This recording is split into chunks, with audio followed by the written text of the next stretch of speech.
انسان جب اپنی زندگی کا مقصد بھول جاتا ہے تو پھر اس کی بھی دنیا میں رہنے کا کیا حاصل ہے؟ اللہ تعالیٰ نے جس مقصد کے لیے اس کو بنایا تھا، اب یہ مشین اس مقصد پہ نہیں چل رہی ہے تو پھر اس کے لیے جہنم کا ایندھن تیار ہے، جہاں پر اس کو ہمیشہ کے لیے بھیج دیا جاتا ہے۔ عزیزان گرامی وقار، میں ایک بات آپ سے عرض کرنا چاہوں گا۔ اللہ کے نبی صلی اللہ تعالیٰ علیہ وسلم نے اسی لیے بار بار ہمیں تنبیہ فرمائی کہ جو چیز ہمیں ہمارے مقصد سے پھیرتی ہے وہ کون سی چیز ہے، کس لیے انسان غافل ہوتا ہے اور کیوں بھٹک جاتا ہے، کون سی چیز ہے؟ تو نبی پاک صلی اللہ علیہ وسلم فرماتے ہیں، میں میرے بعد اپنی امت سے اس بات کا اندیشہ نہیں رکھتا کہ یہ کافر ہو جائے گی، مشرک ہو جائے گی۔ حضور فرماتے ہیں مجھے اس کا ڈر نہیں ہے کہ میری امت مشرک ہو جائے گی، کافر ہو جائے گی، لیکن اندیشہ اس بات کا ہے، ڈر اس بات کا ہے کہ تم پر دنیا پھیلا دی جائے گی اور تم دنیا سمیٹتے سمیٹتے اللہ رسول کو بھول جاؤ گے۔ آج یہ ایک پوزیشن پر جو مسلمان آیا ہوا ہے، امت مصطفیٰ کی یہی حالت ہے کہ دنیا اس قدر حاوی ہے کہ وہ اپنے آرام اور سکون کو چھوڑنا نہیں چاہتا۔ جو کمفرٹ زون میں جینے کا عادی ہو گیا ہے اسے آج مشکلات کا سامنا کرنے کی ہمت نہیں ہے۔ آج میں محسوس کرتا ہوں میرے عزیزوں، جب رسول پاک صلی اللہ تعالیٰ علیہ وسلم کی عزت کی بات پر، قرآن پر، اسلام پر، دین پر اور اللہ کی ذات پر حملے ہوں تو لوگ آئیں کائیں کرتے رہتے ہیں، ابھی اپنے دائیں بائیں دیکھتے رہتے ہیں کہ میری سیفٹی کتنی ہے، میری سیکیورٹی کتنی ہے۔ چھوٹے سے لے کر بڑا آدمی ہر ایک یہ سوچتا ہے کہ خواہ اس مسل میں اپنا سر کیوں رکھنا، کیوں اپنی جان کو جوخم میں ڈالنا ہے، میرے بھی بیوی بچے ہیں اور سب مشکل میں پڑ جائیں گے۔ یہی دنیا میں کمفرٹ زون میں جینے کی خواہش اس کو بزدل بنا دیتی ہے اور اپنے راستے سے اسے ہٹا دیتی ہے۔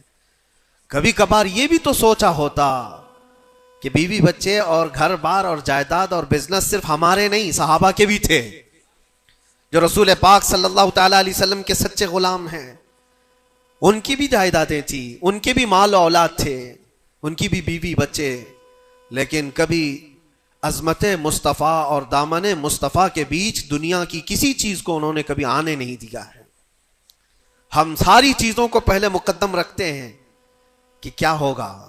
میرے عزیزوں، ایک صحابی رسول کی بات اگر عرض کروں، ابو دہدہ، ایسے مالدار صحابی تھے جن کا باغیچہ پورے مدینے میں سب سے قیمتی باغیچہ تھا، سب سے قیمتی باغیچہ تھا، اور ان کے باغیچے کی کھجوریں سب سے مہنگی کھجوریں۔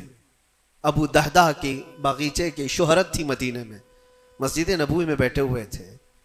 حضور پاک صلی اللہ تعالیٰ علیہ وسلم کے پاس ایک مسئلہ آیا تھا، ایک یہودی کا اور ایک مسلمان کا، ایک دوسرے صحابی کا۔ اس یہودی کے اور مسلمان صحابی کے درمیان جو مسئلہ وہ تھا ایک درخت کو لے کر کے، کھجور کی درخت وہ یہودی کے آنگن میں تھا جس کی کھجوریں اس صحابی کے گھر پہ گر جاتی تھی۔ انہوں نے خریدنے کے لیے کہا، وہ دینے کو راضی نہیں تھا۔ یا اس طرح کا ایک مسئلہ اور بھی ہے، اللہ کے نبی صلی اللہ تعالیٰ علیہ وسلم نے رغبت دلائی، کوئی ہے جو یہ ایک درخت خرید کر کے میرے اس صحابی کو دے دے، اسے میں جنت کا باغیچہ دوں گا۔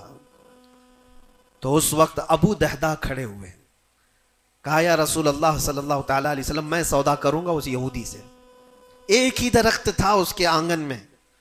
اس سے کہا کہ کتنے میں تو یہ درخت بیچے گا؟ میرے نبی کی بات ہے، حضور کا فرمان ہے، میں خریدوں گا۔ اس نے کہا میں بیچنا نہیں چاہتا اس کی قیمت، کیونکہ اسے پتا تھا ان کی کمزوری ہے۔ ابو دہدہ نے کہا کیا تجھے پتا ہے مدینے، اوالی مدینے میں ابو دہدہ کا باغیچہ؟ کہا اس کو کون نہیں سنا ہے، مدینے کا ہر بچہ جانتا ابو دہدہ کے باغیچے کی شہرت۔ کہا اگر میں وہ باغیچہ اس درخت کے بدلے دے دوں تو کیا تو یہ درخت مجھے دے گا؟ اس نے کہا یہودی نے پاگل ہو گئے ہو، کیا بات کر رہے ہو، ایک درخت کے بدلے وہ اتنا قیمتی باغیچہ جس کی کھجوریں پورے مدینے میں مشہور ہوں؟ ابو دہدہ نے کہا اس باغیچے سے زیادہ قیمتی میرے مصطفیٰ کا فرمان ہے، میرے لیے نبی پاک کی عزت اور ان کی حرمت اس سے کئی زیادہ بڑھ کر کے ہے۔ اس یہودی نے کہا کون نہ کہے گا سودا اگر تم صحیح میں مجھ سے مذاق نہیں کر رہے ہو تو ابھی میں یہ درخت دیا اور باغیچہ دو. ابو دہدا نے کہا تو نے ابھی دیا, میں نے بھی یہیں سے دے دیا, باغیچہ بیچ دیا اور ساری چیزیں یہیں پر طے کر کے اپنے باغیچے پر آتے ہیں. باہر دروازے پر کھڑے ہیں باغیچے کے پھاٹک پر, ان کی بیوی ان کی بچے, گھر اندر بنا ہوا ہے باغیچے کے اندر جو ٹھنڈی حاصل کرنے کے لیے خوش نما, باغیچے کے اندر خوش نما محل بنا ہوا ہے. دروازے کے باہر سے ابو دہدا پکارتے ہیں یا ام دہدا, اپنی بیوی کو باہر آ جاؤ, باہر آ جاؤ اپنے بچوں کو لے کر. بیوی نے کہا اتنی جلدی کیوں اس طرح سے بلا رہے ہو, کیا بات ہے, کیوں چیخ رہے ہو؟ ابو دہدا نے کہا یہ باغیچہ بک گیا ہے, اب ہمارا نہیں ہے, باہر آ جاؤ. عورتیں کبھی کسی چیز کو دینے دیتی ہیں؟ گھر کی کوئی چیز بک جائے عورت راضی ہو جائے, لیکن وہ عورت عام عورت نہیں, رسول اللہ کی صحابیہ تھی. کہا اچھا ابو دہدا یہ باغیچہ بک گیا ہے, میرا تم پر یقین ہے کہ بہت اچھا سودا کیا ہوگا کیونکہ مدینے میں اس جیسا باغیچہ تو نہیں ہے. ابو دہدا نے کہا تو سچ سمجھتی ہے, میں نے بہت اچھا سودا کیا ہے. باہر آئی, یہ اندر نہیں گئے, اپنے بچے اور اپنی عورت کو لے کر باہر نکلے. ابو دہدا سے پوچھتی ہے خاتون نے کتنے میں سودا کیا ہے, کتنے میں سودا کیا ہے؟ کہا بس وہ ایک درخت کے بدلے جو یہودی کے آنگن میں ہے میں نے یہ باغیچہ پورا اس کو دے دیا. عورت نے کہا ہاں ایسے کیسے, اتنا بڑا باغیچہ ایک درخت کے بدلے میں؟ کہا وہ تو بظاہر ایک درخت ہے لیکن اصل قیمت تو رسول اللہ کی زبان ہے. کہا اللہ کے نبی نے کیا فرمایا؟ کہا کہ ایک درخت جو اس یہودی کا خرید کر کے ایک صحابی کو دے دے, میں اسے جنت کا باغیچہ دے دوں. ابو دہدا نے جیسے یہ سنایا تو ام دہدا کہتی ہیں ابو دہدا تم نے کبھی میرا یقین نہیں توڑا, آج میں یہ کہتی ہوں یہ باغیچہ ہی کیا, حضور سے پوچھتے ہم سب بھی بکنے کو تیار ہیں. اللہ کے نبی صلی اللہ تعالی علیہ وسلم کی ذات پر یہ یقین کامل تھا, انہیں دنیا بیچ میں کبھی روک نہ سکی. ہمارے تو چھوٹی دکانیں ہمیں روک دیتی ہیں, ہمارے تو چھوٹے دروازے ہمیں روک دیتے ہیں. عزیزان گرامی وقار, اپنے مقصد حیات سے آدمی جب بھٹکتا ہے تو کون سی چیزیں جو اسے اٹریکٹ کرتی ہیں دنیا میں؟ یہ مال دولت. مجھے وہ بات یاد آتی ہے, صدیق اکبر رضی اللہ تعالیٰ عنہ حضور پاک صلی اللہ علیہ وسلم کے ساتھ بیٹھے ہیں. حضور پاک صلی اللہ تعالیٰ علیہ وسلم کے ہاتھ میں ایک پیالہ ہے جس میں شہد ہے, آپ اس کو نوش فرمانا چاہتے ہیں, منہ کے قریب لے گئے, اچانک آپ نے واپس رکھ دیا اور کسی چیز کو دھکا دے کر کے ہٹانے لگے جیسے کوئی مکھیوں کو بھگاتا ہے, جبکہ نبی پاک صلی اللہ علیہ وسلم کے جسم کے قریب کبھی کوئی مکھی نہیں آتی, لیکن ان دیکھی چیز کو آپ ہٹا رہے تھے. پھر تھوڑی دیر کے بعد پیالے کو اٹھایا, پھر تھوڑی دیر منہ کے قریب جاتے ہی واپس رکھ دیا, پھر کسی چیز کو دھکا دے کر نکال رہے تھے. تیسری مرتبہ پیالہ اٹھایا تو صحابہ نے دیکھا آپ کی آنکھوں سے آنسو روا ہیں, حضور پاک صلی اللہ تعالی علیہ وسلم کیا اشک بہ رہے ہیں. تو صحابہ نے پوچھا یہ کیا معاملہ ہے؟ حضور اکرم صلی اللہ تعالی علیہ وسلم فرماتے پہلی بار جب میں نے شہد کا پیالہ اٹھایا تو دنیا میرے پاس سج سنور کر کے آئی, تیار ہو کر آئی اور کہا اے اللہ کے نبی میرا حسن و جمال آپ قبول کر لیں, ہر طرح کے حسینائیں آپ کے قدموں میں لا کر رکھ دوں گی, ہر طرح کا حسن آپ کے قدموں میں لا کر رکھ دوں گی. حضور فرماتے میں نے دھکا دے کر دور کیا کہ مجھے تیرے حسن و جمال کی ضرورت نہیں, دنیا چلی گئی. دوسری بار جب میں نے پیالہ اٹھایا تو دنیا پھر آئی میرے پاس اور پورے زر و جواہرات اور دولت کے انبار لے کر. دنیا نے کہا اے اللہ کے نبی یہ قبول کر لیں آپ کے قدموں میں سونے کے محلات اور جواہرات سجا دیے جائیں گے. حضور پاک صلی اللہ علیہ وسلم فرماتے میں نے اس کو بھی دھکا دے کر دور کیا, نہ تیرے حسن و جمال کی طرف میں رغبت کروں گا نہ تیرے دولت و مال کی طرف, مجھے اس کی بھی حاجت نہیں. تیسری بار بہت امپورٹنٹ چیز میں عرض کر رہا ہوں, جو کہنا چاہتا ہوں توجہ سے سنیں. حضور پاک فرماتے ہیں تیسری بار دنیا میرے پاس آئی اور کہا اے اللہ کے نبی آپ نے میرے حسن و جمال کو بھی نہیں قبول کیا, دولت و مال کو بھی نہیں قبول کیا, مجھے دھکا دے کر دور کیا, لیکن ایک بات ہے آپ کے بعد آپ کی امت ایسا نہیں کر سکے گی, وہ دولت و مال اور حسن و جمال کی طرف بھاگے گی اور آپ کو چھوڑ دے گی. حضور فرماتے ہیں جب میں نے یہ بات سنی تو میرے آنسو نکل آئے, کیا میری امت مجھے چھوڑ کر اس طرح دور ہو جائے گی؟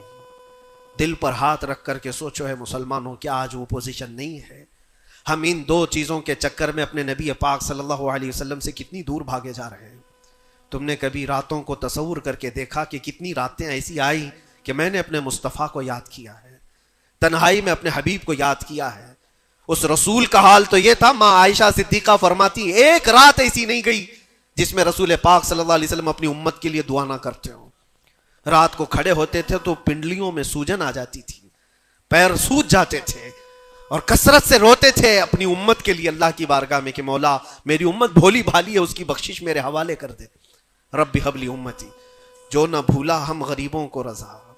اور آج امت کا حال یہ ہے کہ سال میں ایک بار میلاد کر کے ہم یہ سمجھتے ہیں حق ادا کر لیا۔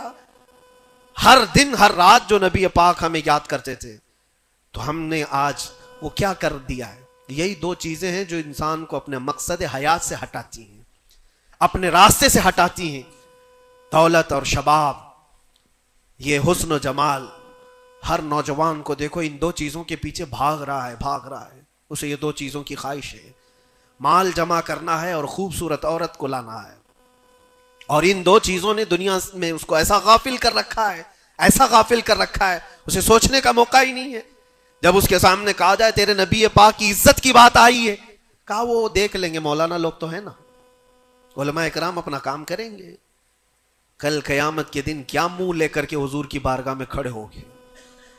کس منہ سے حضور کی بارگاہ میں کھڑے ہوگے کہ میری سفارش فرما دیں اے اللہ کے نبی؟ کس منہ سے حضور کی بارگاہ میں آئیں گے کہ اے اللہ کے نبی میری شفاعت کر دے؟ کیا اس بات کا احساس نہیں ستاتا کہ اللہ کے نبی اگر مجھے پوچھیں تو اسی جگہ سے آتا ہے جہاں روز مجھے گالیاں دی جاتی تھی، اور تو سن کر کے کباب کھایا کرتا تھا، تو روزانہ اپنی مستیوں میں مست تھا۔ اٹھو وہ گر نہ حشر نہ ہوگا پھر کبھی، دوڑو کہ زمانہ چھال اپنی چل گیا۔ آج تمہیں میں جگانے آیا ہوں اور بیدار کرنے آیا ہوں۔ زندگی کا مقصد یہ تھا کہ اللہ اور اس کے رسول کو راضی کرو، نہ یہ کہ تم دنیا کو راضی کرنے کے چکر میں اپنے اللہ اور اس کے رسول کو بھول گئے۔ ان نوجوانوں سے میں کہتا ہوں جو رات بھر تم اپنے دوستوں کے لیے گزارتے ہو، تم اپنے ماں باپ کو چھوڑ کر کے چلے جاتے ہو، اور ان دوستوں کے چکر میں اپنا مال بھی بہایا، وقت بھی گنوایا، لیکن حاصل کیا ہوا پتہ ہے؟ قرآن میں 19ویں پارے میں اللہ تعالیٰ فرماتا ہے بہت سارے ایسے لوگ ہوں گے جو صرف اس لیے دوزخ میں جا رہے ہوں گے کہ ان کے دوست برے تھے۔ یا ویلتا لیتنی لم اتخذ فلانا خلیلا، وہ پکارے گا اے کاش میں فلاں کو دوست نہیں بنایا ہوتا تو آج دوزخ میں نہیں جا رہا ہوتا۔ بہت سارے ایسے لوگ، اور جن کے لیے تم نے زندگی پوری اجاڑ دی، وہ کب تک کے لیے آئے تمہارے پاس؟ کب تک کے لیے؟ کیا تمہارے جنازے کے کندھا دینے کے بعد ختم ہو گئی بات؟ کون تمہاری قبر میں آتا ہے؟ کون تمہارے قبر کے حالات دیکھتا ہے؟ کون ہے جو حشر میں تمہارے معاملات کی سفارش کرتا ہے؟ ہے کوئی نوجوان دوست تمہارے لیے مددگار؟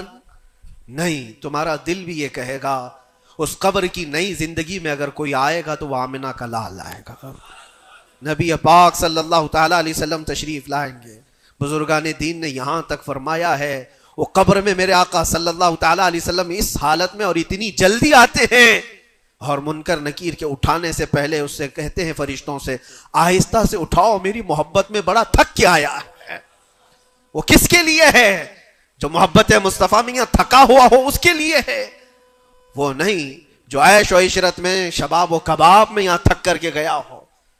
وہاں پر بھی بزرگوں نے فرمایا قبر میں حضور پاک صلی اللہ تعالیٰ علیہ وسلم کچھ لوگوں کی، کچھ مومنین کی قبر میں ایسے بھی حالات ہوں گے کہ جب فرشتے اس کو اٹھا کر جھنجھوڑ کر پوچھ رہے ہوں گے بتا ان کے بارے میں کیا کہتا تھا دنیا میں، حضور اپنا چہرہ پھیر لیں گے۔ حضور فرماتے ہیں خبردار میری طرف مت دیکھنا، اس لیے کہ دنیا میں تجھے میرا چہرہ پسند نہیں تھا، جس کو پسند کرتا تھا اس کو آج بلا لے۔ تمہارے پاس کوئی اور آپشن رہ جائے گا قبر میں بلانے کے لیے کسی کو؟ اپنی زندگی کا مقصد سمجھ لو۔ جتنے لوگ ڈائیورٹ کرتے ہیں ادھر ادھر، ان کی طرف توجہ نہ کرو۔ کبھی آپ گاڑی چلا رہے ہو، جو لوگ گاڑی میں بیٹھے ہو ان کو اچھی طرح سے معلوم ہونا چاہیے، اگر یہاں سے نکلیں آپ پونا جانا چاہتے ہیں، تقریباً 150-200 کلومیٹر کا فاصلہ ہے، راستے میں بہت سارے مناظر آتے ہیں، بہت سارے اچھے منظر دیکھنے کو ملتے ہیں، کبھی پہاڑیاں ہیں، کبھی درخت ہیں، کبھی جھیل ہے، کبھی کچھ ہے، کبھی کچھ ہے۔ تو کیا اس راستے پہ گزرتے ہوئے جو چیز اچھی لگ جائے وہیں رک جاتے ہو؟ تمہیں پتا ہے نہیں مجھے تو پونا پہنچنا ہے 2 گھنٹے کے اندر، میرا راستہ آگے، میری منزل آگے ہے، جتنے درخت آئے خوبصورت دیکھ لیا چل پڑا، پہاڑ آئے دیکھ لیا چل پڑا. دنیا کا سفر ایسی ہی ہے, جتنی چیزیں شہوتیں تمہیں اپنی طرف بلاتی ہیں, اگر نظر پڑ گئی تو نیچے کرو اور آگے بڑھ جاؤ. تمہاری منزل یہ شہوتیں نہیں ہیں, تمہاری منزل تو اللہ کے نبی کے ساتھ جنت میں جانا ہے. تمہاری منزل وہ ہے. اور جو اپنی منزل کو نہیں پہچانا ہے وہ یہیں پر ڈائیورٹ ہو کر کے رہ جاتا ہے. اپنے اصلی مقصد پر کامیاب ہونے کے لیے ایک فارمولا میں آپ کو بتاؤں, کیسے بھی حالات ہو. کچھ لوگ یہ سوچتے ہیں کہ زندگی میں حالات بدل گئے, گناہوں کی طرف چل پڑے, کبھی خواہشات نے انگڑائیاں لی, میں نفس کا شکار ہو گیا, فلاں کام کر لیا, فلاں کام کر لیا. کون انسان ایسا ہے جو خطا نہیں کرتا؟ انسانوں میں خطا ہے, نبیوں کو چھوڑ کر. لیکن میرے عزیزوں, اس کا مطلب یہ نہیں ہے کہ تم مایوس ہو کر کے انہی کاموں میں لگ جاؤ. کل کی رات ہی میں دیکھ رہا تھا, یہ موبائل جو تمہارے ہاتھ میں ہے بہت ساری نصیحت کر جائے گا تمہیں. موبائل اپنے ہاتھوں میں لیے رہتے ہو, کوئی بھی آج شاید اس موبائل سے خالی نہیں ہے. آپ کو پتا ہے اس موبائل کا اصلی مقصد کیا ہے, کیوں بنایا گیا اس کو؟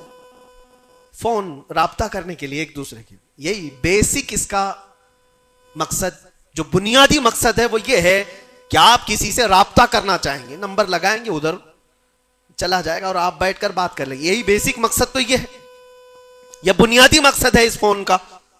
میں یہی سوچ رہا تھا, یہ فون آج بھی اتنا عقل مند ہے, یہ اپنے بیسک مقصد کو جانتا ہے.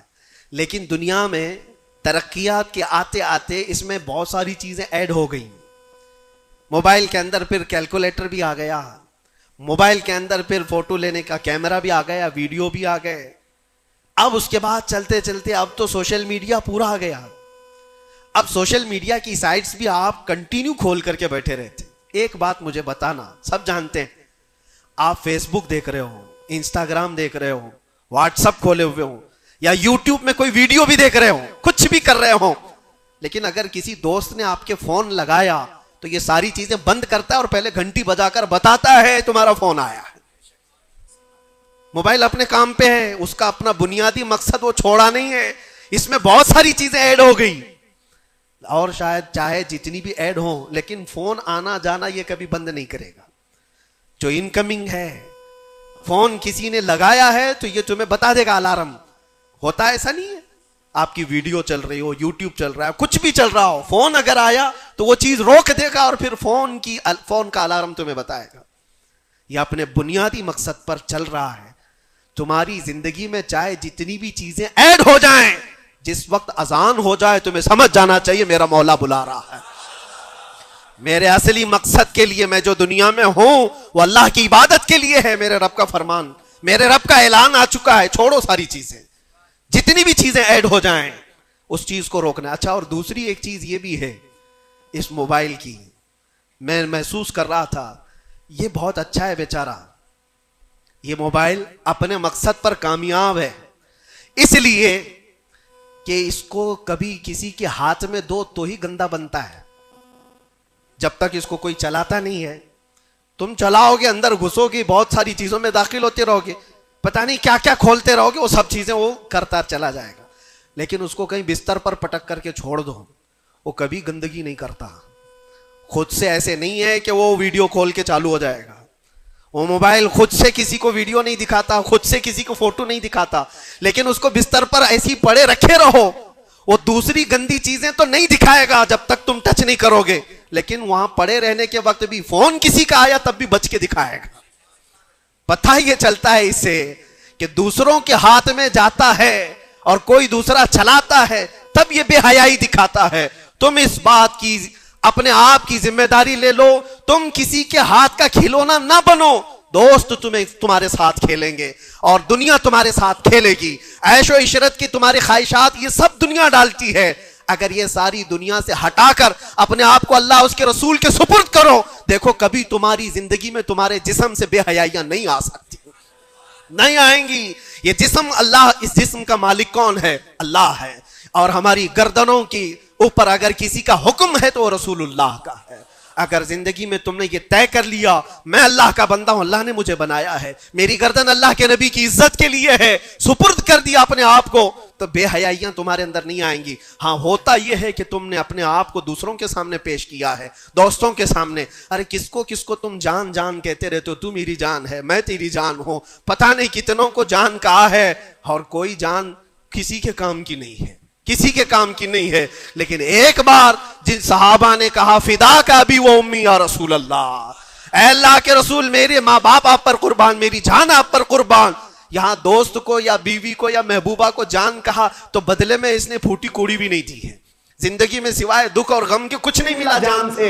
لیکن مصطفیٰ کریم کو جس نے یہ کہا میری جان آپ کے حوالے ہے, اللہ کے نبی نے ان کو ذرے سے اٹھا کر کے آسمان کا تارا بنا دیا, ایک عرب نے آدمی کا بول بالا کر دیا, خاک کے ذروں کو ہمدوش سریا کر دیا, خود نہ تھے جو راہ پر اوروں کے ہادی بن گئے, کیا نظر تھی جس نے مردوں کو مسیحا کر دیا.